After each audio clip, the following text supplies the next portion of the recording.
ముందు భాగంలో కృష్ణబాబు చెల్లెలు శ్యామల తన స్నేహితురాలి తండ్రైన భద్రయ్య చేతిలో మోసపోవడం, లెటర్ రాసి సూసైడ్ చేసుకోవడం, ఆ విషయం తెలుసుకున్న కృష్ణబాబు భద్రయ్యను ఏమీ చేయలేకపోవడం, ఆ విషయం తన నక్సలైట్ స్నేహితులతో చెప్పుకుంటే వాళ్ళు భద్రయ్యను అతి కిరాతకంగా చంపడం, ఆ విషయంగా కృష్ణబాబు జైలు పాలవడం తెలుసుకున్న శేషగిరి అనే అతను కృష్ణబాబు దగ్గరకొస్తాడు.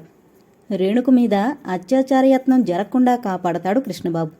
జైలు నుండి విడుదలైన రేణు ముందు కృష్ణబాబు ఇంటికి వెళ్ళి కొద్ది రోజుల తర్వాత సన్యాసి ఇంటికి వెళ్లడం జరుగుతుంది. ఇంకా జరగబోయే కథ వినండి. లక్ష్మి వైపు తిరిగి అంది, క్షమించండి పిన్ని. వెంటనే అంది లక్ష్మి, నాకు మర్యాదలెందుకు రేణమ్మా, అండి అండి అని. బాబాయినెలా నువ్వు నువ్వు అంటున్నావో నన్ను అలాగే నువ్వు అనే పిలు. రేణు కళ్లల్లో కృతజ్ఞత, అభిమానము తొణికిసలాడాయి. అలాగే పిన్ని, నేనిక్కడికి రాకపోవడానికి కారణం మరేమీ లేదు.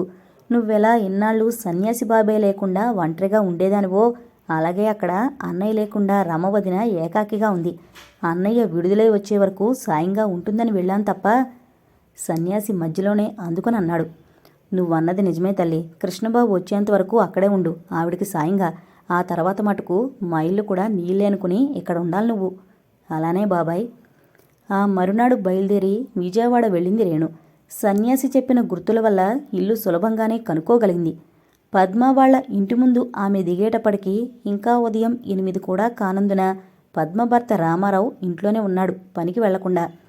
ఇంటి ముందు ఉన్న చిన్న ఆవరణలో ఫేమ్ కుర్చీలో కూర్చుని గడ్డం చేసుకుంటూ అపరిచితురాలైన అమ్మాయి లోపలికొచ్చి, నమస్కారం, పద్మగారున్నారా అని అడగడం విన్న అతను వింతగా చూసి, ఉంది, మీరు అన్నాడు. చేతిలోని బ్యాగ్ మెట్ల మీద పెట్టి అంది రేణు. నా పేరు రేణుక, పద్మ క్లాస్మేట్ సీత చెల్లెల్నండి. రవ్వలపాలెం నుండి వచ్చాను. హనుమాన్పేట వెళ్ళాలి మా మేనత్తగారింటికి. దారిలో ఇక్కడ దిగి పద్మగారిని ఒకసారి చూసి వెళ్ళమని మా అక్క చెప్తే వచ్చాను. కొంత నిజం కొంత అబద్ధం కలిపి చెప్పింది రేణు. పద్మ క్లాస్మేట్ సీత గురించి సన్యాసి చెప్పాడామెకు. తాను సీత చెల్లెలని చెప్పకుండా అసలు సంగతి చెప్తే పద్మ ఇంట్లో ప్రవేశం దొరకదు. హనుమాన్పేటలో వాళ్ల చిన్న మేనత్త రమణమ్మ నిజంగానే ఉంది. తమ కుటుంబంలో అల్లరి జరిగి రేణు జైలుకు వెళ్లడము, ఆమె తండ్రి మెంటల్ హాస్పిటల్లో చేరడము జరిగినప్పుడు రమణమ్మ భర్త వచ్చి వాళ్ల ఊళ్ళో ఇల్లు ఖాళీ చేసి ఉన్న సామాన్లు హనుమాన్పేట తీసుకెళ్లాడు. తండ్రి పోయినప్పుడు మెంటల్ హాస్పిటల్లో నాన్న సామాన్లు అతడే సంగ్రహించాడు. ఇంటి ముందు ఎవరిదో అమ్మాయి గొంతు వినబడి వరండా గుమ్మం దగ్గరకు వచ్చిన పద్మ రేణు చెప్పింది విని రామ్మ లోపలికి అని పిలిచింది. పద్మ 35 ఏళ్ల వయసుది. చామనచాయిగా ఉన్న ఆమెలో సన్యాసి పోలికలు స్పష్టంగా కనిపిస్తున్నాయి. రామారావు 40 ఏళ్లు దగ్గర పడుతున్నవాడు. తెల్లగా పొడుగ్గా ఉన్నాడు. వంకులు వంకుల జుట్టు. రేణును యగాదిగా చూస్తున్న రామారావు భార్యతో లోపలికి తీసుకెళ్లి అమ్మాయిని అన్నాడు. మెట్ల మీద బ్యాగ్ తీసుకుని రామ్మ అంటూ రేణుకుని లోపలికి తీసుకెళ్ళింది పద్మ. అక్కడ హాల్లో స్కూలుకు వెళ్లే హడావిళ్లో ఉన్నారు పద్మ కూతురు కొడుకు. ఇద్దరు 10-12 ఏళ్ల లోపు వాళ్ళు. రేణును కుర్చీలో కూర్చోబెట్టి, ఇప్పుడే వస్తానండు, వీళ్ళకి టిఫిన్ పెట్టి స్కూలుకు పంపాలి, టైం అయింది. నీకు కాఫీ అలవాటుందా? ఉంది, కానీ నాకేమీ తొందరలేదండి, ముందు వాళ్ళ సంగతి చూడండి అంది రేణు నవ్వుతూ. పదండర్రా అని పిల్లలతో అని రేణువైపు తిరిగి అంది పద్మ. అవును, సీత కులాసాగా ఉందా? ఆమె గొంతు హెచ్చు స్థాయిలో వీధిలోకి వినిపించేలా ఉంది. బాగానే ఉందండి. వీళ్ళ హడావుడై వెళ్ళిపోతే వచ్చి తీరిగ్గా కూర్చుని మాట్లాడతాను. ఏమీ అనుకోకు. అబ్బే పర్వాలేదు అంది రేణు. పిల్లలను తీసుకుని లోపలికెళ్ళింది పద్మ. హాలంతా పరకాయించి చూసింది రేణు. ఒక రకంగా స్థితిమంతమైన సంసారమే వెళ్ళది అనిపించింది ఆమెకు అక్కడ వస్తువులు చూస్తుంటే. 8:15కి పిల్లలిద్దరూ వెళ్ళాక పద్మ కాఫీ గ్లాసులతో వచ్చి ఒక గ్లాసు రేణుకిచ్చి ఆమె పక్కగా మరొక కుర్చీలో కూర్చుని, నీ పేరు రేణుక అన్నావు కదూ అని వీధి గుమ్మం వైపు చూసి గొంతు తగ్గించి మెల్లగా అంది. సీతకెవరూ చెల్లెళ్ళేరు. ఎవరు నువ్వు? అమ్మ పంపిందా? తిన్నగా పద్మ కళ్లల్లోకి చూసి అంది రేణు. తన గొంతు బాగా తగ్గించి, అవును, సరిగ్గా ఊహించారు మీరు. ఏమిటో అని జాలిగా నిట్టూర్చి అంది పద్మ నెమ్మదిగా. పొట్టుదల మనిషి అయినా ఇంతలో భర్త మెట్లెక్కి ముందు వరండాలోకి రావడం చూసిన ఆమె, తర్వాత మాట్లాడదాం అని గుసగుస గొంతుతో ఒక్క రేణుకు మట్టుకే వినిపించేలా చెప్పి లేచి నిలబడి కొద్దిగా గట్టిగా వరండాలోకి వినపడేలా అంది. అయితే సీత పిల్లలు బాగా చదువుతున్నారన్నమాట. రమ్మంటుంది కానీ తీరిక కావడం లేదు. ఈ వేసవి సెలవుల్లో ఎలాగైనా వెళ్ళాలొకసారి అని నవ్వుతూ, పిల్లల హడావుడైంది, మా వారు 9 కల్లా వెళ్ళిపోవాలి. భోజనం క్యారియర్లో పట్టుకుని అంతవరకు ఇదిగో ఈ మ్యాగజైన్లు చదువుకుంటూ ఉండు, ఏమీ అనుకోకు. పర్వాలేదండి అంది రేణు. పద్మ లోపలికి వెళ్ళిపోయింది. రామారావు హాల్లోకొచ్చి చేతిలో ఉన్న షేవింగ్ సామాన్లు అక్కడ డ్రెస్సింగ్ టేబుల్ మీద పెట్టి తన గది లోపలికి వెళుతూ ఆమె వైపు ఓరగా చూశాడు. కింద పెదవి చివర పళ్లతో కొద్దిగా నొక్కి. జైలులో ఖైదీలతో అనుభవం వల్ల, ఫీమేల్ సెల్స్లో అప్పుడప్పుడు ఉండే బజారు స్త్రీల మాటల వల్ల చాలా సంగతులు తెలుసుకున్న రేణుకు రామారావు చూపులలో ఆకలి కనిపించింది. రామారావు వెళ్ళిపోయిన తర్వాత రేణు దగ్గరకొచ్చి కూర్చుని తల్లిదండ్రుల విషయాలన్నీ పూసగుచ్చినట్లు అడిగి తెలుసుకుంది పద్మ. ఆ తర్వాత రేణు గురించి అడిగింది. కొన్ని కారణాల వల్ల తాను 4 ఏళ్లు పైగా జైల్లో ఉండవలసి వచ్చిందని, వివరాలు అడగవద్దని చెప్పి సన్యాసికి తనకు ఉన్న అనుబంధం గురించి చెప్పింది రేణు. మాటల సందర్భంలో పద్మ అందొకసారి, చూడు రేణు, నేనొక సంగతి చెప్తాను, ఏమీ అనుకోవు కదూ. చెప్పండి, ఏమీ అనుకోను. మా శ్రీవారికి తెల్లగా అందంగా ఉన్న అమ్మాయిలంటే మోజు. అలాంటి మా స్నేహితులు ఎవరైనా ఇక్కడికొచ్చారంటే చూపులతోనే కొరుకు తినేసేలా ప్రవర్తిస్తారు. అంతకంటే ఎక్కువ చొరవ చేయరులే. తానేదో నవమన్మధుణ్ణని, తన్ను చూడగానే ఎంత అందగత్తైనా గంగవెర్లెత్తి మూర్చపడిపోవాలని ఆయన ఊహ. కొద్దిగా ఆగి అంది పద్మ. ఇదంతా ఎందుకు చెప్తున్నానంటే, ఈ వేసవి సెలవుల్లో ఎలాగైనా ఏదో వంకపెట్టి అమ్మని నాన్నని చూసి రావాలని ఉంది. దానికి నీ సాయం కావాలి కొంత. ఏదో నటన చేసి నువ్వు ఆయన్ను మంచి చేసుకున్నావంటే నువ్విక్కడికి మళ్ళీ మళ్ళీ రావడానికి వీలవుతుంది. పిల్లలకు సెలవులివ్వగానే నీతో పాటు రవ్వలపాలెం వెళతానని వంకబెట్టి వచ్చేస్తాను 1 వారం రోజుల పాటు. కుర్చీ కొద్దిగా ముందుకు లాక్కొని రేణు చేతులు పట్టుకుని అంది ఆమె. ఆ విషయంలో నాకు సాయం చేస్తావు కదూ? ఆమె కళ్ళల్లోకి తిన్నగా చూసి, అలాగే, సన్యాసి బాబాయ్ కోసం, లక్ష్మి పిన్ని కోసం ఏమన్నా చేస్తాను పద్మక్క అంది రేణు. ఆ మధ్యాహ్నం 3 గంటల బస్సులో హనుమాన్పేట వెళదాం అనుకున్న రేణు మరునాడు ఆదివారమని, భర్త రోజల్లా ఇంట్లో ఉంటాడని చెప్పి, నా కోసం ఉండవు, ఇవాళ రేపు ఎల్లుండి వెళుదువుగాని అని పద్మ అనడంతో తన ప్రయాణం మానుకుంది. 5 గంటలు కావస్తుంటే వేసుకున్న ప్లాన్ ప్రకారం భర్త వస్తే చెప్పడానికి ఒక సాకు రేణుకు వివరించి తాను ఎదుటివాళ్ల ఇంటికి వెళ్ళింది.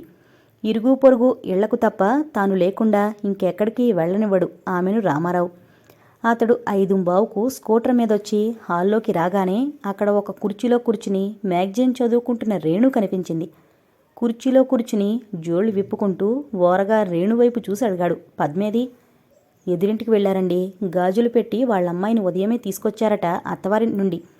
గొంతులో కొద్దిగా జీర కలిపి పెదవుల మీద కొంటిగా చిరునవ్వు చిందులాడిస్తూ ఓరచూపులు చూస్తూ బయట సర్దుకుని అంది రేణు. కిందికి లాగుతున్న మేజోడు అలాగే చేత్తో పట్టుకుని చేష్టలుడిగిన రామారావు ఒళ్లంతా ఏదో విద్యుత్తు పాకినట్లయింది. అతని కళ్లల్లో గాజు తళుకు కదలాడుతుంది.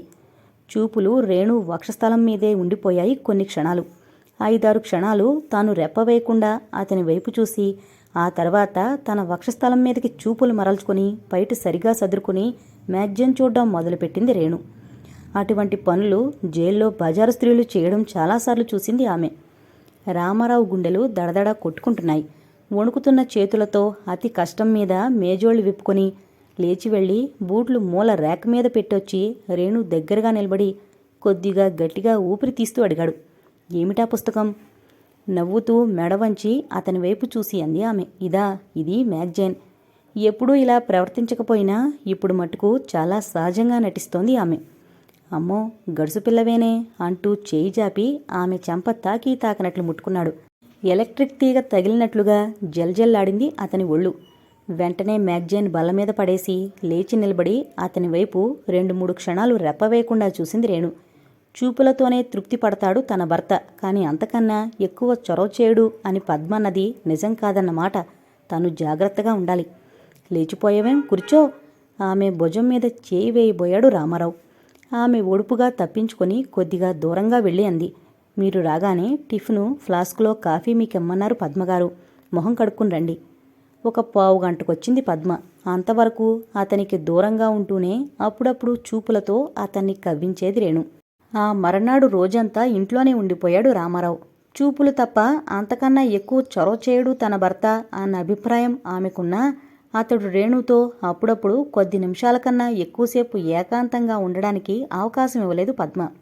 చాలా అందంగా ఉన్న రేణు అంటే చిన్న అసూయగా అనిపిస్తోంది ఆమెకు. అయితే వేసవి సెలవుల్లో తనను 1 వారం రోజులు రవ్వలపాలెం పంపడానికి భర్త నొప్పించినందుకు ఆమె పట్ల కృతజ్ఞతాభావం కూడా కలిగింది ఆమెలో. రేణు చిన్న మేనత్త రమణమ్మ భర్త వెంకటాచలం తమ భూముల వ్యవసాయంతో పాటు ఒక బట్టల దుకాణం కూడా హనుమాన్పేట జంక్షన్లో నడుపుతున్నాడు. అతనికి 3 కొడుకులు, 2 కుమార్తెలు.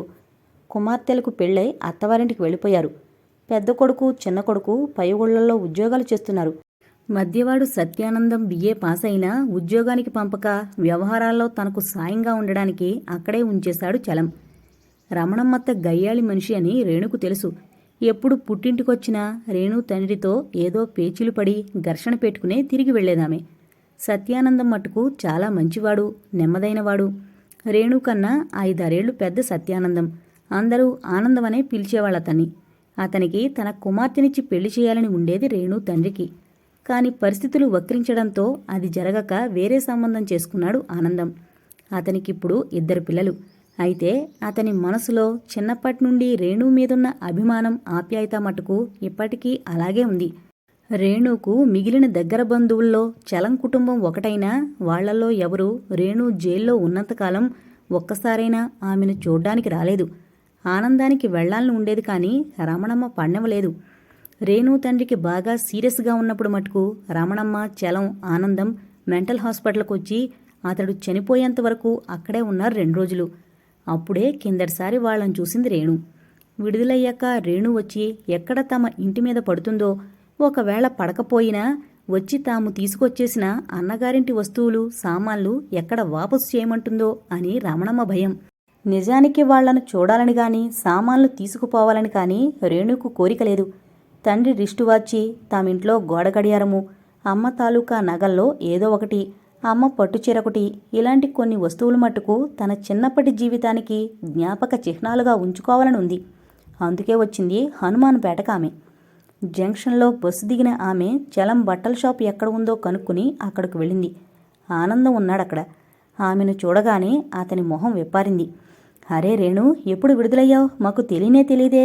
రా కూర్చో, ఎక్కడి నుంచి వస్తున్నావు అని ఆప్యాయంగా పలకరించాడు. అయితే ఆ ఆప్యాయత వాళ్ళింటికి వెళ్ళినప్పుడు రమణమ్మలో గాని ఆనందం భార్య సావిత్రిలో గాని కనిపించలేదు. ఒకప్పుడు తన భర్తకు రేణునిచ్చే ప్రస్తావన ఉండేది అని సావిత్రికి తెలుసును. రేణును ఇంటికి తీసుకువెళ్లిన ఆనందం ఆమెను మధ్యగదిలో కూర్చోబెట్టి సావిత్రిని పిలిచి పరిచయం చేసి పెరట్లో ఉన్న తల్లి దగ్గరకు వెళ్ళాడు. అతనికి తల్లి సంగతి బాగా తెలుసు కనుక ఎక్కడ అల్లరవుతుందో అని భయంగా ఉంది. రేణు వచ్చిందని వినగానే మొహం బాగా ముడుచుకుపోయి దుమదుమలాడ్డం మొదలుపెట్టిన రమణమ్మ కొద్దిగా గట్టి గొంతుతో అంది. వచ్చింది కునికొరు, ఇంకా సంవత్సరం ఉంది కాబోలు శిక్ష పూర్తి కావడానికి, అప్పుడే అలా వదిలేశారు? నెమ్మదిగా మాట్లాడమ్మా, ఏవో రెమిషన్లు అవి. నా గొంతే అంతా ఏ ముఖం పెట్టుకు ఇక్కడికి వచ్చిందట ఆ దయ్యం? అబ్బా ఏమైనా చూడమ్మా, రేణు మన రక్తంలో రక్తం, మాంసంలో మాంసం. అన్నయ్య పోయినప్పుడే ఆ రక్తాలు మాంసాలు మంటలో కలిసిపోయాయి. ఊరుకోమని చెప్తుంటే విసురుగా గద్దించాడు ఆనందం. తనకన్నా గయ్యాళైన కోడలు అదుపాజ్ఞల్లో ఉన్న ఆనందం జబ్బుగా ఉన్న తండ్రి పోగానే తనను ఎక్కడ వేరు కాపురం పెట్టిస్తారో అని భయం ఉన్న రమణమ్మ కొద్దిగా తగ్గంది. ఏమో మీ ఇష్టం, కానీ 2 రోజుల కన్నా ఆ ముండెక్కడ ఉండడం మట్టుకు పనికిరాదు.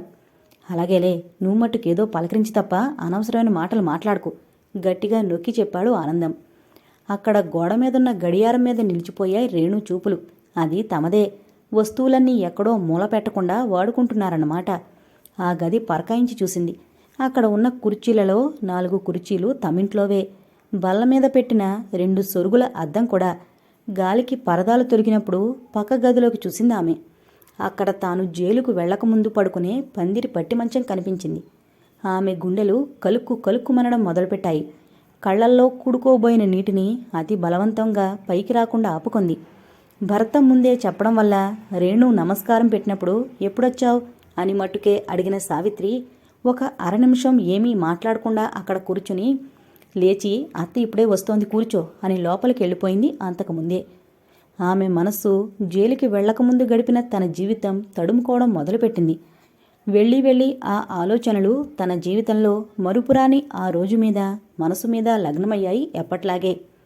ఆ సాయంత్రం, ఆ రాత్రి ఈ పందిరి పట్టిమంచం మీద ఊహల తెరపై కనిపించే దృశ్యం మీద పూర్తిగా మనస్సు బిగించుకుని ఉన్న ఆమె లోపలికొచ్చిన రమణమ్మ ఎప్పుడొచ్చావ్ అంటూ చీర చెంగుతో చేతులు తుడుచుకుంటూ అక్కడ ఒక కుర్చీ లాగిన చప్పుడు విని తుళ్ళిపడింది. ఆ సాయంత్రం ఇంటి ముందు మామిడి చెట్టు కింద కూర్చుని కొంతసేపు మాట్లాడారు రేణు, ఆనందం. తల్లి భార్య ఎందుకో గట్టిగా ఇంటి లోపల వాదించుకోవడం వినపడినా అతను పట్టించుకోలేదు. ఆ ఒక్కపూట మటుకు ముళ్ల మీద ఉన్నట్లుగా ఉండి మరునాడు ఉదయం బస్సులో సన్యాసి ఊరికి బయలుదేరింది రేణు. వెళ్తున్నప్పుడు తండ్రి రిస్ట్ వాచి, తల్లి ఉంగరం ఒకటి, ఒక పట్టుచీర, తన బట్టలు పెట్టే మట్టుకు ఆమె తీసుకువెళ్ళింది. అవి ఆనందం పట్టుబట్టడం వల్లనే తీసుకువెళ్లడానికి ఒప్పుకుంది రమణమ్మ.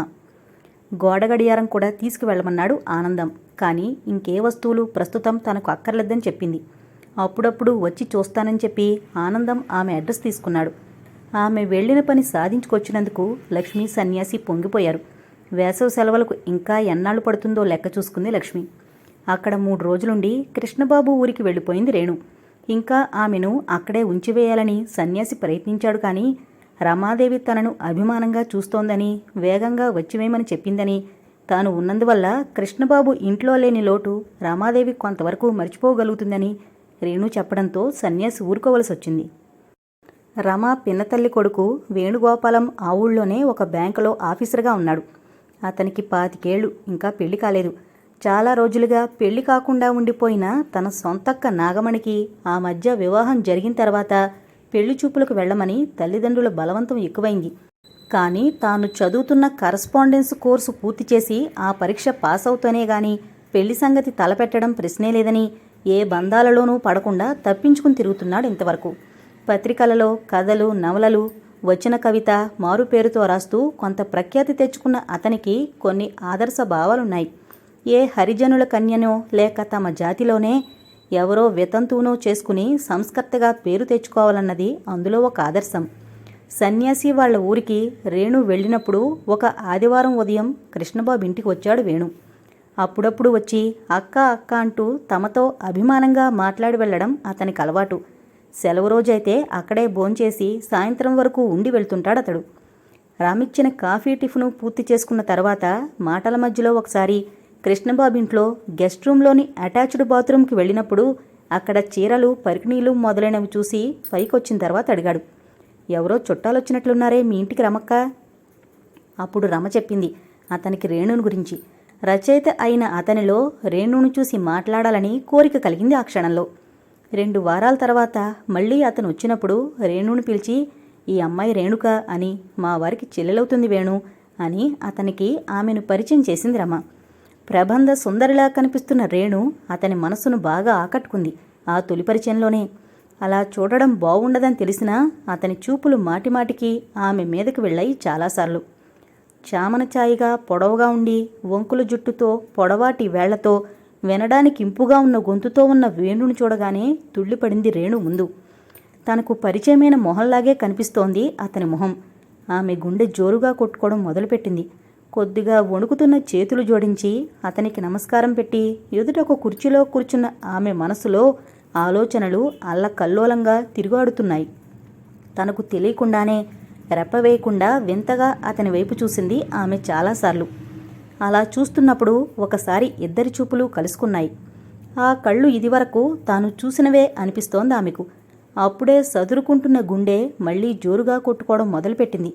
ఆమె చూపులు బలవంతాన మళ్లించుకుంది గాని గుండెదడ తగ్గడానికి మట్టుకు చాలాసేపు పట్టింది. ఒకసారి ఆమె కళ్ళు అతని కుడి జబ్బ మీద వాలాయి. అక్కడ పైభాగంలో పుట్టుమచ్చగాని నల్లగా పెసరగింజంత ఉందా అన్న ప్రశ్న ఆమె మనసులో కదలాడింది. ఒక సీతాకోకచిలుక ఎగురువచ్చి అక్కడ అద్దాల బీరువా మీద వాలింది. వేణు లేచి వెళ్ళి దానివైపు పరిశీలనగా చూసి రమవైపు తిరిగన్నాడు, దీని పేరేమిటో తెలుసా అక్క? రేణు గుండె మళ్లీ జోరుగా కొట్టుకోవడం మొదలుపెట్టింది. అతని మొహం వింతగా చూస్తూ ఉండిపోయిందామె. రమ నవ్వంది. ఆ మాత్రం తెలీదా సీతాకోకచిలుక? అది కాదక్క, వీటిలో చాలా రకాలున్నాయి, వేరువేరు పేర్లతో. ఏమో నాయనా, నీలా బాటనీ జువాలజీ చదివితే కదా నేను. వచ్చి మళ్ళీ కుర్చీలో కూర్చుని సీతాకోక చిలకల గురించి చెప్పడం ఆరంభించాడు వేణు. ఒకసారి అవును, ఒకసారి కాదు అని సందిగ్ధంగా ఆందోళనలో ఉన్న రేణు మనసు ఆ మాటల మీద నిలవడం లేదు. ఎందుకో ఒకందుకు అతడు వేసుకున్న ఆఫ్ హ్యాండ్స్ షర్టు కుడిచెయ్యి పైకి వెళ్ళిపోతే అక్కడ పుట్టుమచ్చుందో లేదో తెలిసి తన అనుమానం నివృత్తవుతుంది. కానీ అదెలా వీలవుతుంది? అయినా రేణుక అని రమ తనను పరిచయం చేసినప్పుడే ఇతడే చిట్టిబాబు అయి ఉంటే తనను గుర్తుపట్టి నువ్వా రేణు అనడా? ఏమో, గుర్తుపట్టిన పాత పరిచయం తడువుకోవడానికి ఇష్టం లేక కొత్త మనిషిగా చూస్తున్నారేమో, లేక తరువాతి తన జీవితానుభవాలతో ఆ గడిచిన రోజులు పరిచయం మరిచిపోయాడో. తనను రమ పరిచయం చేసినప్పుడు వింతగా తన వైపు చూశాడు తప్ప అంతకన్నా ఎక్కువ చలనం కలగలేదు అతనిలో. చిట్టిబాబు అయితే అంత నిర్లిప్తంగా ఉండగలడా? ఏమో, కాలం ఎన్ని మార్పులైనా తెస్తుంది మనిషిలో. ఆ సాయంత్రం అతడు వెళ్ళిపోయే వరకు కొట్టుమిట్టాడుతూ ఉన్న మనసుతోనే గడిపిన ఆమె అతడు వెళ్ళిపోయాక రమణడిగింది, అతని తల్లిదండ్రులు ఎక్కడ ఉన్నారు? కలకత్తాలో. అక్కడ మా చిన్నాన్నగారికి ఏదో కంపెనీలో ఉద్యోగం. నాకు వాళ్లతో అంతగా పరిచయం లేదు. ఎప్పుడో చిన్నప్పుడు చూశాను తప్ప వేణు ఈ ఊరికి బదిలీ వచ్చాకే వాళ్ల సంగతులు తెలిసాయి కొంతవరకు. మళ్లీ గుండెలు జోరుగా కొట్టుకున్నాయి రేణుకు. ఏదో ఒక పోలిక మనిషికి ఉండొచ్చు, కానీ ఇన్ని విషయాల్లో ఎలా సామ్యం కుదురుతుంది? కాదు కాదు, మనసులో ఏదో గట్టిగా చెబుతోంది, ఇతడు చిట్టిబాబు కాదని. తనతో అంత గాఢమైన అనుభవం పొందిన చిట్టిబాబు తనను చూసినప్పుడు ఎప్పుడూ ఇంత నిర్లిప్తంగా ఉండడని గట్టి నమ్మకం ఉన్న ఆమెకు ఇతడే చిట్టిబాబు అనుకోవడానికి మనసు ఒప్పుకోవడం లేదు. ఇతనికి చిట్టిబాబు అని వాడుక పేరుందా? వాళ్ల నాన్న తమ ఊళ్ళో ఎప్పుడన్నా పనిచేశాడా? ఈ ప్రశ్నలు రమను అడుగుదామనుకుంది రేణు, కానీ అడగలేకపోయింది. బహుశా ఆమెకు తెలియదేమో, వాళ్లతో అంతగా పరిచయం లేకపోవడం వల్ల. ఆ రాత్రి చాలాసేపటి వరకు మేలుకునే ఉంది రేణు. అర్ధ సంవత్సరాంతంలో అకౌంట్ క్లోజ్ చేసే హడావిడిలో ఉన్న వేణు మళ్లీ రమింటికి వెళదామనుకున్నా ఆ నెలంతా వెళ్లడానికి తీరిక కలగలేదు. ఆ తరువాతి నెలలో అతనికి ఆ ఊరి నుంచి బదిలీ అయిపోయింది. పై ఊరికి వెళ్లే ముందు ఒక సాయంత్రం వచ్చాడు గాని ఫ్రెండ్స్ ఇచ్చే పార్టీ ఏదో ఆ రాత్రి ఉండడం వల్ల 1 గంటసేపు మాత్రమే ఉన్నాడు. మా వేణు చాలా బాగా పాడతాడు రేణు అని వేణువైపు తిరిగంది రమ. మళ్ళీ ఎప్పుడు కనిపిస్తావో, ఒక పాట ఏదన్నా పాడుతూ రికార్డు చేసుకుంటాను. వేణు నవ్వి అన్నాడు, ఒకటేమిటి, నీకోసం 10 పాటలన్నా పాడతాను, కానీ ఈవేళ హడావిడిగా ఉన్నా, అందువల్ల 1-2 పాటలు పాడి వెళ్ళిపోతా. టేప్ రికార్డర్ పట్రా. టేప్ రికార్డర్ తీసుకురావడానికి రమ వెళ్ళినప్పుడు రేణును అడిగాడతను, మీరు పాడతారా?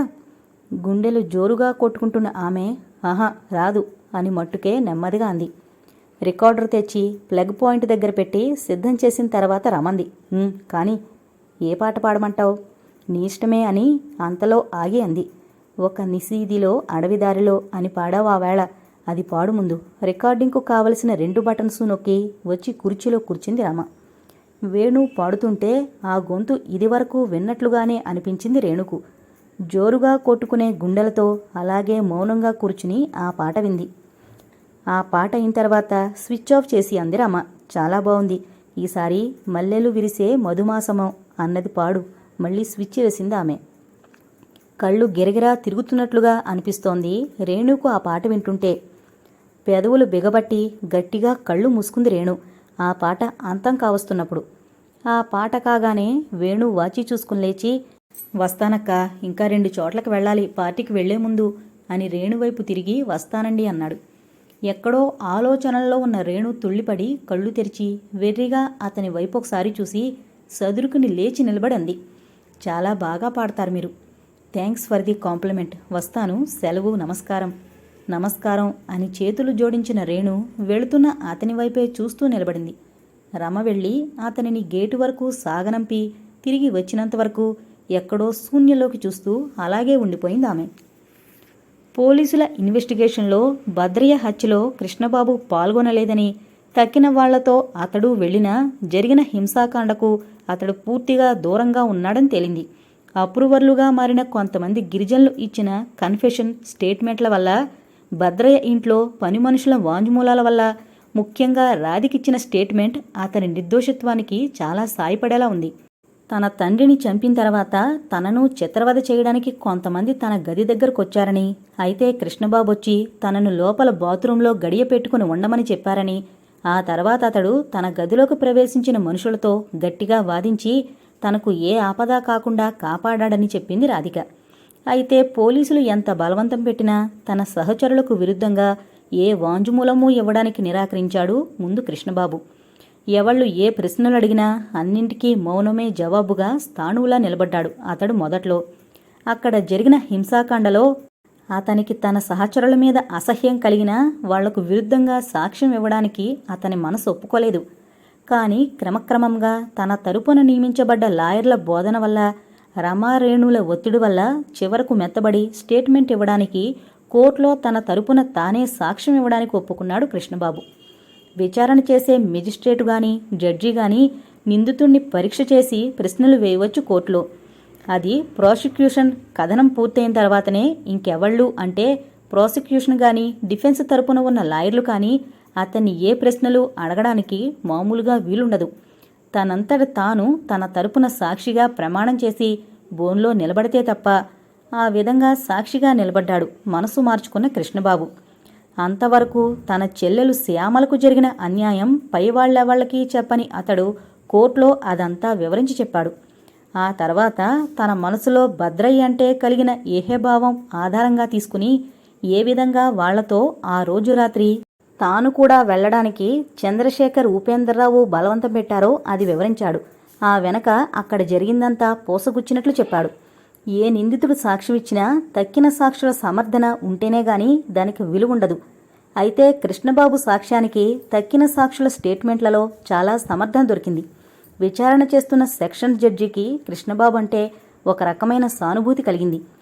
నేరం చేయాలని ఉద్దేశం ఉన్నంత మాత్రాన అది ఆచరణలో పెట్టడానికి కావలసిన కార్యకలాపాలు చేస్తేనే గాని ఎవరూ నేరస్తుడు కాడని, ఆఖరు క్షణాల్లో కూడా మనసు మార్చుకుని ఆ కార్యకలాపాల్లో పాల్గొనకపోతే అతని మీద నింద పెట్టడానికి అవకాశం లేదని, ఈ కేసులో తన చెల్లెలు శ్యామలకు జరిగిన అన్యాయానికి ఏదో ప్రతీకారం జరగాలని మొదట ఆవేశంలో అనుకున్నా తాను తక్కిన నిందితులతో కలిసి ఘటనాస్థలానికి వెళ్ళినా ఆ తర్వాత అతని మనస్సు మార్చుకున్నాడని, బలవత్తరమైన ఇతర సాక్ష్యాల వల్ల తెలుస్తోందని, ఆ రోజు రాత్రి జరిగిన ఏ హింసాకాండలోనూ పాల్గొనకుండా అతడు దూరంగా ఉన్నాడని, అంతేకాక రాధిక మీద దౌర్జన్యం జరగకుండా చూశాడని, అందువల్ల కృష్ణబాబు నిర్దోషి అని తీర్పిచ్చాడు ఆ సెషన్స్ జడ్జి. చంద్రశేఖర్ ఉపేందర్రావులకు, మరొక 3 గిరిజనులకు మరణశిక్ష, మరికొంతమందికి యావజ్జీవ కారాగార శిక్ష, రకరకాల శిక్షలు విధించిన ఆ జడ్జి కృష్ణబాబు, చంద్రశేఖర్ భార్య మీనాక్షిని, మరికొంతమంది గిరిజనులను నిర్దోషులుగా స్థిరీకరించి వెంటనే విడుదల చేయవలసిందని ఆర్డర్ వేశాడు. అన్నాళ్లుగా భరించరాని టెన్షన్లో ఉన్న రమ కోర్టులో ఆ తీర్పు వినగానే పట్టరాని ఆనందంతో మూరచొచ్చి పడిపోయింది. రేణు చివరకు అంతా శుభంగా చేసినందుకు రాములవారికి తన మనసులోనే కోటి దండాలు పెట్టుకుంది. కృష్ణబాబు జైలు నుండి విడుదలై వచ్చే వరకు రేణు కాని 1 గంట కనిపించకపోతే కాలుగాలిన పిల్లిలా తాతహలాడిన రమ అతడు విడుదలై ఇంటికి వచ్చిన 3 నెలల్లోనే రేణు అంటే ఒక రకమైన ముభావం ఏర్పరచుకుంది మనసులో. అసలు దీనికి నాంది ప్రస్తావన అతడు ఇంటికి వచ్చిన మొదటి రోజునే జరిగింది.